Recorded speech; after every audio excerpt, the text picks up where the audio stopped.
कलयुग में हनुमान जी सबसे जल्दी प्रसन्न हो जाने वाले जीवंत देवता हैं। जीवन की हर समस्या का समाधान हनुमान चालीसा द्वारा किया जा सकता है। हनुमान चालीसा का पाठ करने से भक्तों के सभी कष्ट दूर हो जाते हैं।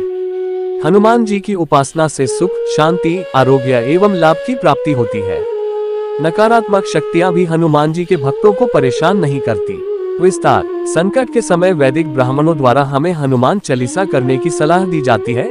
ऐसा माना जाता है कि कलयुग में हनुमान जी सबसे जल्दी प्रसन्न हो जाने वाले जीवंत देवता हैं। जीवन की हर समस्या का समाधान हनुमान चालीसा द्वारा किया जा सकता है। हनुमान चालीसा का पाठ करने से भक्तों के सभी कष्ट दूर हो जाते हैं।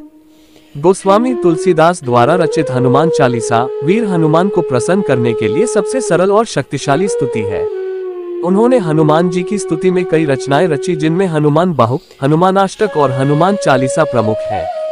हनुमान चालीसा की रचना के पीछे एक बहुत ही रोचक कहानी है, आइए जानते हैं।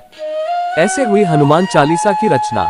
ये घटना उस समय की है जब भारत पर मुगल सम्राट अकबर का राज्य था। एक बार सुबह के समय एक महिला ने पूजा से लौटते हुए तुलसीदास जी के चरण स्पर्श किए। तुलसीदास जी ने उसे अखंड सौभाग्यवती होने का आशीर्वाद दिया। आशीर्वाद मिलते ही वह फूट फूट कर रोने लगी और रोते हुए उसने बताया कि मेरे पति का अभी अभी देहांत हो गया है और आप तो राम जी के परम भक्त हैं, आप उन्हें जीवित कर दीजिए। इस बात का पता लगने पर भी तुलसीदास जी तनिक भी विचलित न हुए और वे अपने आशीर्वाद को लेकर पूरी तरह से आश्वस्त थे, क्योंकि उन्हें इस बात का ज्ञान भली भांति था कि भगवान राम बिगड़ी बात संभाल लेंगे और उनका आशीर्वाद खाली नहीं जाएगा। उन्होंने उस स्त्री सहित वहां उपस्थित सभी को राम नाम का जाप करने को कहा।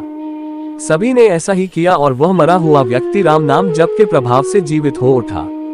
जब ये बात बादशाह अकबर को पता लगी तो उसने अपने महल में तुलसीदास को बुलाया और भरी सभा में उनकी परीक्षा लेने के लिए उनसे कोई चमत्कार करने को कहा। ये सब सुनकर तुलसीदास जी ने अकबर से बिना डरे कहा कि वो कोई चमत्कारी साधु नहीं है, सिर्फ श्री राम जी के भक्त हैं। अकबर इतना सुनते ही क्रोध में आ गया और उसने उसी समय सिपाहियों से कहकर तुलसीदास जी को लोहे की जंजीरों से बंधवा दिया।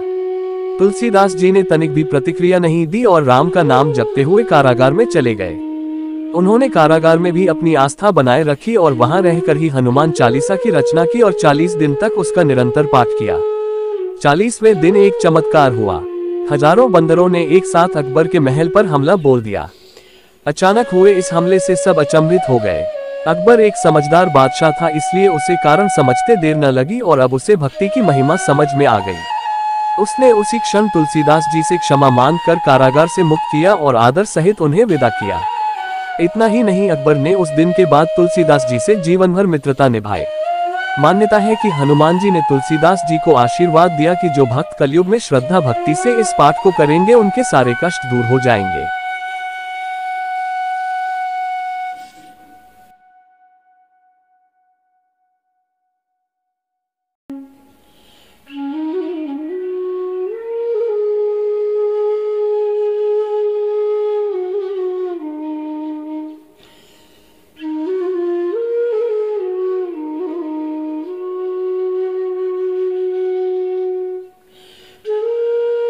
लाइक एंड सब्सक्राइब और शेयर करें ज्ञान चर्चा YouTube channel. Thank you for watching video.